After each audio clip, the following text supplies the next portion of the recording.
بڑے فلاسفر پاکستانی ہیں, انہوں نے بتا دیا ہے کہ پاکستان کا بیسک مسئلہ کیا ہے. اور تم لوگوں کا ڈی این اے ہے, وہ تو شکر میں نے 21andMe کروایا تو پتہ چلا میرے اندر یہ گندا خون نہیں ہے. تو یہ جو گندا ڈی این اے ہے حسن نثار صاحب نے آپ کو بتایا, یہ کون سا گندا ڈی این اے ہے ہم میں؟ یار یہ اگین پھر وہی بات ہے کہ حسن نثار صاحب ہی بتا سکتے ہیں کہ وہ گندا ڈی این اے کس کا ہے. میں تو یہ جانتا ہوں کہ جب سکندر نکلا, جس کو ہم سکندر اعظم کہتے ہیں, تو اس نے دنیا کے ہر بادشاہ کو مارا. اس نے پورا پرجیا ادھیڑ دیا, اس نے پیچھے رستے میں آنے والے عرب افریقہ کو ادھیڑ دیا, ٹرکی ورکی سب کو مار کے, افغانستان کو مار کے نا وہ یہاں پہنچا. جیلم میں اس کی پورس سے لڑائی ہوئی. آج 2500-3000 سال بعد بھی جہاں الیگزینڈر کا نام آتا ہے وہاں پورس کا نام آتا ہے, وہاں کسی اور کا نام نہیں آتا. کہاں ہیں وہ سارے بادشاہ بتائیں نا جو الیگزینڈر سے لڑے تھے؟ نام تو پورس کا آ رہا ہے نا. تو پورس کہاں سے تھا؟ پورس جیلم سے تھا. اب الیگزینڈر یہاں پہ لڑا اور یہاں سے واپس چلا گیا, اور ہم نے کہا وہ بہت تھک گیا تھا, اس کی وہ تھک گئی تھی, ملیریا ہو گیا تھا, اگست کا موسم تھا, حبس تھا. او یار یہ پیچھے آدھی دنیا نا وہ فتح کرتا کرتا آ رہا تھا. اتنی بات نہیں ہے کہ وہ پورس کی دفعہ اس نے کہا اب ہن بہت گرمی ہو گئی ہے, ہن میں واپس جا رہے ہیں. مطلب الیگزینڈر ہے یا میرا ہے کہ وہ بس ادھر آ کے میں تھک گئی ہوں, ٹھیک ہے میں تھک گئی ہوں. ایسے نہیں ہوا. تو اب آپ پورس کو, اچھا اور مزے کی بات ہے کہ جو پورس کے بچے تھے یا جو بھی اس کا قوم قبیلہ تھا وہ نا جیلم میں آج بھی آباد ہے, اور اس کی ہی نسل کے لوگ ہیں سب سے زیادہ جو پاک آرمی میں جاتے ہیں.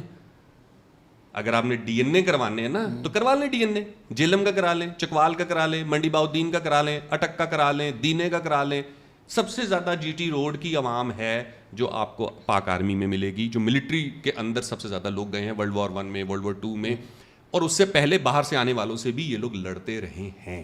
تو آپ کو سمجھ آ جائے گی کہ اچھا کون لوگ ہیں, کیا حساب کتاب ہے. اچھا انگریز آیا ہے, اور انگریز نے آ کے یہ فرق بہت زیادہ واضح کر دیا کہ کون کون مارشل ہے اور کون کون بیچارہ مارشل نہیں ہے. ہمیں سمجھ آ گئے کہ 2 تہذیبیں ہیں. ایک ہیں جناب ترک, افغان, ایرانی ڈی این اے جو آدھا پاکستان میں آباد ہے, ٹھیک ہے نا, بلوچستان میں, کے پی میں, سندھ میں, ہر جگہ آباد ہیں, جو جن کا ڈی این اے ہم مانتے ترک ایرانی ہیں وہ ہے, اور ان کا ایک سرٹن کلچر بھی ہے جو وہ اپنے ساتھ لے کر آئے ہیں. بٹ اتنے ہزاروں سال بعد کون سا ڈی این اے, ظاہری بات ہے ہم دونوں, بٹ اگر ٹیسٹ کروائیں گے ہو سکتا ہے ہمارا 10% یہ ہو, 5% یہ ہو, 6% یہ ہو, بالکل ایسے مکس ہو جاتا ہے نا. لیکن وہ ایک ڈائسپورا ہے سمرقند بخارا کا نا, وہ ابھی تک ختم نہیں ہوا. میں اس کو اب تھوڑی سی اگر آپ مجھے اجازت دیں, شاید میری آخری پوڈ کاسٹ ہو یہ, میری بھی دونوں. لیکن سندھ کی اسمبلی اٹھائے نا تو آدھے سے زیادہ بندہ سید بیٹھا ہوا ہے. اگر ڈی این اے کی بات ہے نا تو پھر سر یہ سارے باہر کے لوگ ہیں, یہ سندھ کی اسمبلی میں کیا کر رہے ہیں؟